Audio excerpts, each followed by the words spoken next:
We'll see.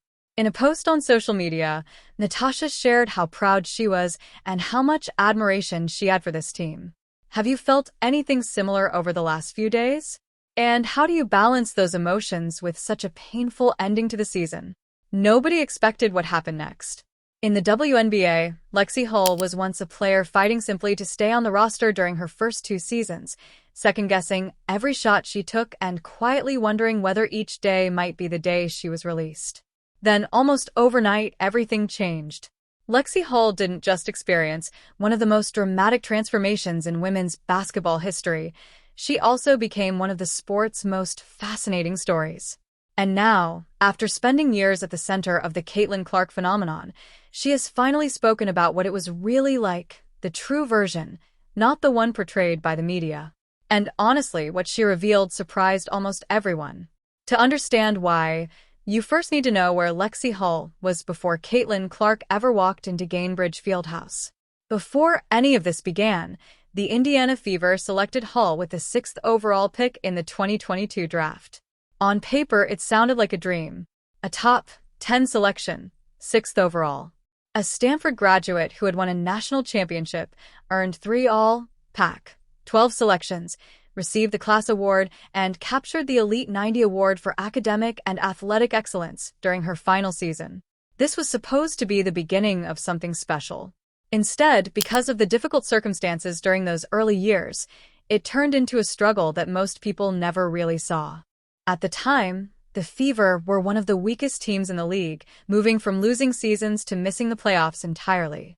Meanwhile, Hull found herself constantly fighting to keep her place on the roster, something no young athlete ever wants to experience. Every single game mattered. Every possession carried weight. She admitted later that she played with fear.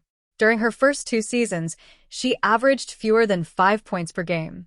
Even in her second year, when she played more than 20 minutes per game, she was only scoring around 4 to 6 points. The statistics tell the story. Something was holding her back, and eventually Hull came to understand exactly what it was. Very few athletes speak as honestly about their early struggles as she did. When I first started, I felt like every shot had to go in because if it didn't, I could get benched or even cut, she explained in an interview. Think about that for a moment. A top 10 draft selection, a Stanford graduate, and someone with an outstanding resume lying awake at night worried that one bad shot could destroy her career. That was the reality of playing for a struggling team with no relief from the pressure. She later admitted just how stressful those early seasons had been. There was no room for mistakes, no playoff expectations, and a culture of losing. The pressure was enormous. As a result, every moment felt critical. And that type of pressure affects far more than just your shooting. It changes the way you think.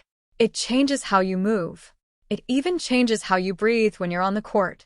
Hull was trapped by that pressure, while almost everyone outside of Indiana was paying very little attention to the Fever.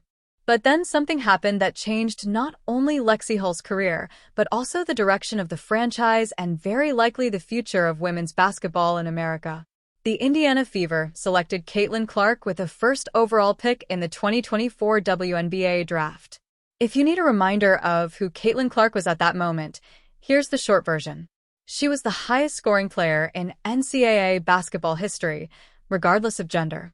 She shattered records that had stood for decades, transformed Big Ten women's basketball into must-watch television, and turned Iowa Hawkeyes games into sold-out national events. The entire WNBA was about to find out whether the excitement surrounding her, something women's basketball had never seen before, was actually real. It absolutely was. During her rookie season, she established herself as the league's biggest attraction through record-breaking attendance figures and remarkable performances. Suddenly, the Indiana Fever became the most watched, most discussed, most controversial, and most recognizable team in the WNBA. Everywhere they played, there were sold-out arenas, national television broadcasts, and non-stop media attention. The moment Caitlyn Clark put on an Indiana Fever jersey, everything changed, and Lexie Hull experienced every part of that transformation firsthand. One thing that rarely gets discussed when people talk about Caitlyn Clark's effect on her teammates is that her impact went far beyond simply bringing more attention to the league. The changes extended well beyond larger crowds. endorsement opportunities, and television cameras following every move. According to Lexie Hull, the biggest difference actually happened on the court during games. It's something that's almost impossible to notice unless you're specifically looking for it. Caitlyn Clark sees the floor differently than almost anyone who has ever played basketball. Coaches dream about players with her level of court vision, passing ability, and the way she forces defenses to react. That creates opportunities everywhere, especially for shooters standing on the perimeter. For someone like Lexie Hull, who had spent 2 years questioning every shot she took, that change was incredibly freeing. When you understand everything that came before, Hull's description of that transition becomes even more meaningful. I know that when Clark is on the floor, I'm going to get open shots. Because I've worked so hard preparing for those moments, I don't have to worry about whether they go in, she explained. I'll live with the result. That's more than confidence. That's freedom.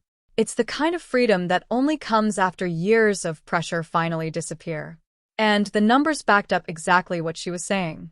Hull shot 47.1% from three-point range in 2024. It was the best shooting season of her career and one of the strongest performances by any player in the league that year. Her three-point percentage eventually dropped back to 36.7%, which was almost exactly where she had been during college before Clark's presence created those opportunities. But honestly, the statistics tell only part of the story. What makes this situation even more interesting is that the transformation wasn't limited to basketball. That's because the relationship between Lexie Hull and Caitlyn Clark away from the court became a major story of its own, attracting attention, generating discussion, and becoming one of the most talked about friendships in women's sports. When Clark was drafted, many people genuinely worried about how she would adjust to joining a locker room full of players she didn't know. At Iowa, players like Kate Martin and Gabby Marshall had been among her closest friends for 4 years. Now she was joining a team where those relationships already existed without her.